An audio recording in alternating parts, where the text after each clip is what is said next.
بسم اللہ الرحمن الرحیم۔ رمضان کی وہ 12 عبادت کون سی تھی جو ہمارے پیارے نبی کریم صلی اللہ علیہ وسلم کیا کرتے تھے؟ چلیے دوستو جانتے ہیں اس ویڈیو میں۔ السلام علیکم ورحمۃ اللہ وبرکاتہ۔ رمضان کا مہینہ یہ بڑا برکت والا مہینہ اور بڑی فضل والا مہینہ ہوتا ہے۔ اللہ رب العزت کے فضل اور کرم کا اندازہ آپ اس سے لگا سکتے ہیں کہ رمضان کے مہینے میں ایک نفل عبادت کا ثواب فرض کے برابر ہو جاتا ہے اور ایک فرض کا ثواب 70 فرض کے برابر ہو جاتا ہے۔ آپ اندازہ کیجئے کہ رمضان کا ایک منٹ، ایک لمحہ کتنا قیمتی ہے۔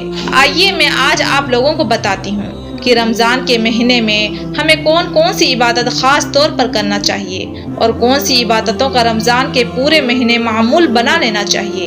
اگر ہم یہ معمول بنا لیں اپنا تو ہمیں بہت فائدہ ہوگا۔ آج میں آپ لوگوں کو بہت سے نفل نماز اور بہت سارے ذکر و اذکار کے طریقے بتاؤں گی، اور یہ ساری کی ساری چیزیں وہ ہیں جو رسول اللہ صلی اللہ علیہ وسلم رمضان کے مہینے میں کیا کرتے تھے۔ تو انشاءاللہ رمضان کی برکت اور رمضان کی فضیلت ہمیں بہت زیادہ حاصل ہو جائیں گی۔ نبی کریم صلی اللہ علیہ وسلم تہجد خاص طور پر پڑھا کرتے تھے اور پیغمبر پر تو تہجد کی نماز فرض تھی۔ حضور علیہ الصلوۃ والسلام نے کبھی بھی پوری زندگی میں تہجد کی نماز مس نہیں کی۔ تو رمضان کے مہینے میں جب ہم لوگ سحری کے لیے اٹھتے ہیں تو سب سے پہلا کام جو ہمیں کرنا ہے وہ ہے تہجد کا اہتمام۔ آپ کو پتا ہے کہ 5 وقت کی جو نماز ہے، 5 وقت کی نماز کے بعد جو سب سے اہم نماز ہے وہ تہجد کی نماز ہے۔ تہجد کی نماز میں اللہ رب العزت اعلان لگواتا ہے کوئی مجھ سے مانگنے والا، کوئی ہے میرے سامنے ہاتھ اٹھانے والا، کوئی ہے مجھ سے بخشش مانگنے والا۔ اللہ تعالیٰ اعلان لگواتا ہے، اور تہجد کے وقت میں جو بندہ اللہ سے دعا کرتا ہے تو اللہ تعالیٰ کو اس بندے پر بہت پیار آتا ہے۔ تہجد کے وقت میں اللہ تعالیٰ دعائیں قبول فرماتا ہے، اس لیے ہم تہجد کی پابندی پورے رمضان کریں، اور تہجد کی نماز پڑھنا یہ بھی بڑا آسان ہے۔ پیارے دوستوں، ہم لوگ سحری میں اٹھتے ہیں تو سحری سے تھوڑی دیر پہلے اٹھ جائیں اور 2 رکعت کر کے 4 رکعت، 6 رکعت، 8 رکعت، 10 رکعت، 12 رکعت تک جیسے نفل نماز پڑھتے ہیں اسی طرح 2 رکعت کر کے پڑھ سکتے ہیں۔ اس کے بعد ہم دعا کریں تو پہلا جو عمل ہمارا ہونا چاہیے رمضان کے مہینے میں وہ تہجد کا اہتمام۔ تہجد ہماری مس نہ ہو، بالکل بھی موقع نہیں ہے تو 2 رکعت کم سے کم پڑھ لو، اور تہجد کے وقت نماز پڑھ کر اللہ کے سامنے 5-10 منٹ رونے کی عادت بناؤ۔ یہ بہت عظیم الشان عبادت ہے۔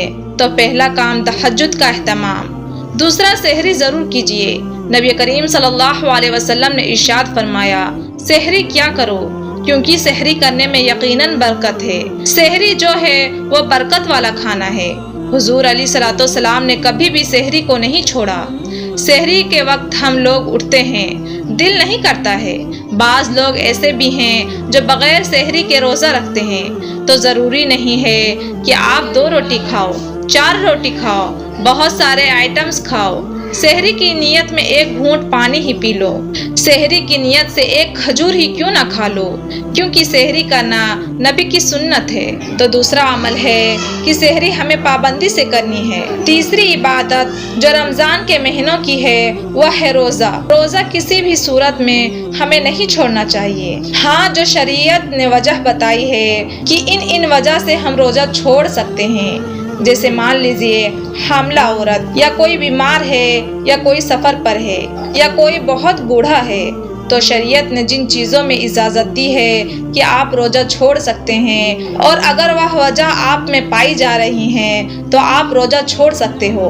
باقی نارمل حالات میں روزہ نہیں چھوڑنا چاہیے، چاہے 1 مہینے ہمیں کام بند کرنا کیوں نہ پڑے۔ جیسے مان لیجئے کسی کا کام اتنی محنت کا ہے کہ اگر وہ کام کرے گا تو روزہ نہیں رکھ سکتا، تو 11 مہینے وہ تیاری کرے، کیا رمضان کے مہینے مجھے روزے رکھنا ہے۔ رمضان کے مہینوں میں کام چھوڑ دو، لیکن روزہ نہیں چھوٹنا چاہیے۔ ہماری حالت آج کل یہ ہے کہ کام نہیں چھوٹے گا چاہے روزہ چھوٹ جائے۔ हालांकि होना यह चाहिए कि काम छूटे तो छूट जाए।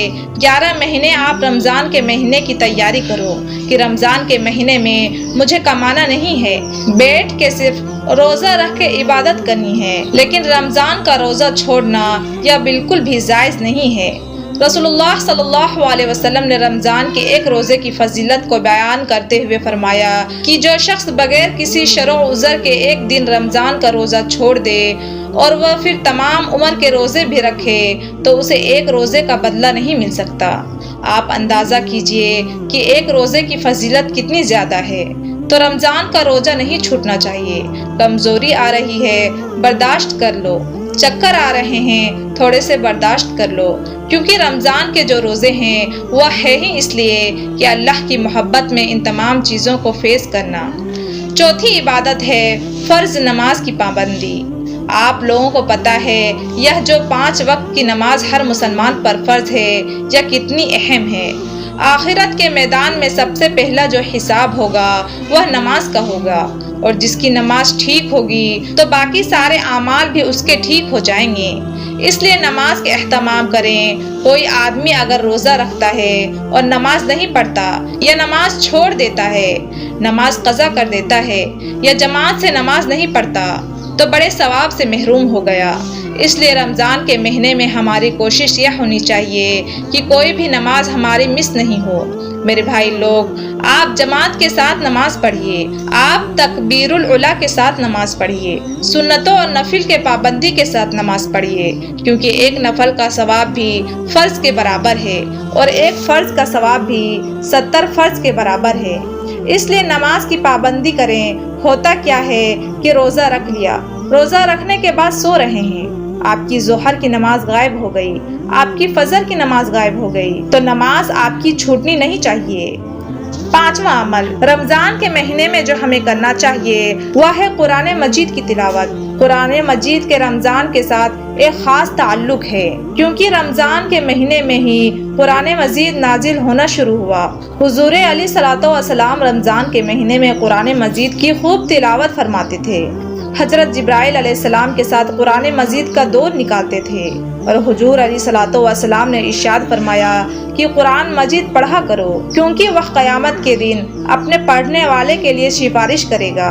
तो कुरान मजीद की खूब तिलावत, और कुरान मजीद की तिलावत भी खूब अच्छे अंदाज में, यह नहीं कि आपके अल्फाज चब रहे हैं। खूबसूरती के साथ जब आप पढ़ रहे हो ना तो लगे कि अल्लाह से बात कर रहा हूँ, आपको भी मज़ा आए पढ़ने में। यह नहीं कि एक फॉर्मेलिटी, बस जल्दी से मेरे 4 पारे पूरे हो जाएं, जल्दी से मेरे 2 पारे पूरे हो जाएं। नहीं, अच्छे तरीके से एक पारा ही पूरा करें। नंबर 6 तौबा और इस्तिग़फ़ार। रमज़ान के महीने में कोई एक वक्त ऐसा बनाएं जिसमें तौबा और इस्तिग़फ़ार करें। एक तस्बीह दरूद शरीफ की पढ़ें, एक तस्बीह इस्तिग़फ़ार की पढ़ें। इस्तिग़फ़ार की बड़ी फजीलत है, इसलिए इस्तिग़फ़ार के लिए अपने लिए एक वक्त बनाइए। बल्कि बेहतर यह है कि सुबह एक तस्बीह दरूद शरीफ की और एक तस्बीह इस्तिग़फ़ार की पढ़ी जाए, और शाम को एक तस्बीह दरूद शरीफ की और एक तस्बीह इस्तिग़फ़ार की पढ़ी जाए। और अगर वक्त कम है तो पूरे दिन में एक तस्बीह दरूद शरीफ और इस्तिग़फ़ार की ज़रूर पढ़ें। 7वां अमल है सदका और खैरात। रसूलुल्लाह सल्लल्लाहु अलैहि वसल्लम के बारे में आता है कि हुजूर अलैहिस्सलातु वस्सलाम रमज़ान के महीने सदका व खैरात बहुत फरमाते थे। इतना ज़्यादा हुजूर सल्लल्लाहु अलैहि वसल्लम सदका खैरात फरमाते थे, इसलिए सदका और खैरात खूब कीजिए। सदका और खैरात वैसे ही बहुत फजीलत वाला अमल है, लेकिन रमज़ान के महीने में अल्लाह ताला कई गुना अजर और सवाब अता फरमाता है। तो ज़कात, सदका और खैरात खूब निकालिए। 8वां अमल है सब्र और तहम्मुल।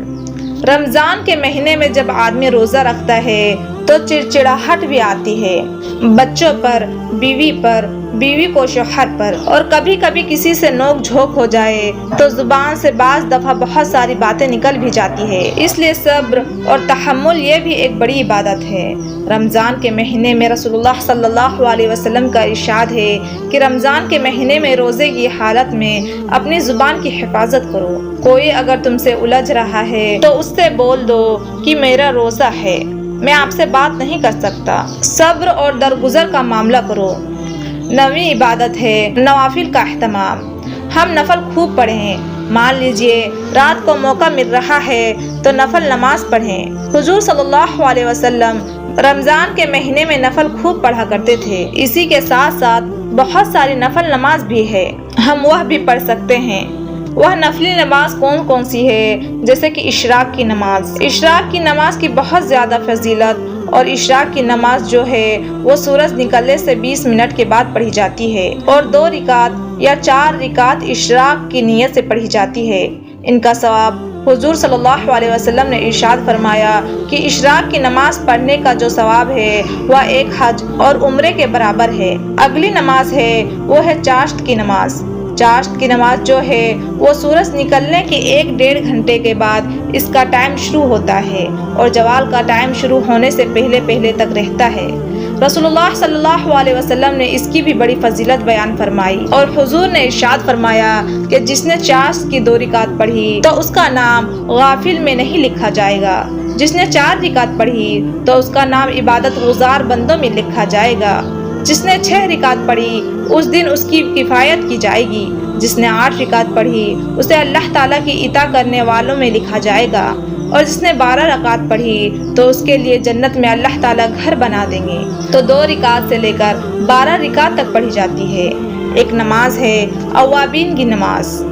मगरिब की नमाज आपने पढ़ी और 2 रिकात सुन्नत मौक़ूदा पढ़ी। उसके बाद 6 नफिल पढ़े जाते हैं 2-2 रकात करके। इसके बारे में हुजूर सल्लल्लाहु अलैहि वसल्लम ने इरशाद फरमाया, जिसने मगरिब की 6 रिकात पढ़ी और इनके दरमियान कोई बुरी बात नहीं कही, दुनिया की कोई बात बुरी नहीं की, तो उसे 12 साल की इबादत का सवाब मिलेगा। तो मेरे अजीज भाइयों और मेरी बहनों, यह अवाबिन की नमाज थी। तो यह कुछ अमलियात हैं। रमज़ान के शेड्यूल इस तरह से बनाना चाहिए कि हम सबसे पहले तहज्जुद पढ़ें और फिर सहरी करें, फिर उसके बाद फजर की नमाज़ पढ़ें। फजर की नमाज़ पढ़ने के बाद कुरान मजीद की तिलावत करें और उसके बाद इशराक पढ़ लें। मौका मिले तो चाश्त भी पढ़ लें, अवाबीन पढ़ लें, तौबा इस्तिग़फ़ार करें। ये इबादत के काम है जो रसूलुल्लाह सल्लल्लाहु अलैहि वसल्लम रमज़ान के महीने में क्या करते थे। मुझे उम्मीद है कि यह वीडियो आप लोगों को पसंद आई होगी। इसको शेयर करें, दूसरों तक पहुंचाएं। अस्सलामु अलैकुम रहमतुल्लाहि व बरकातुहू।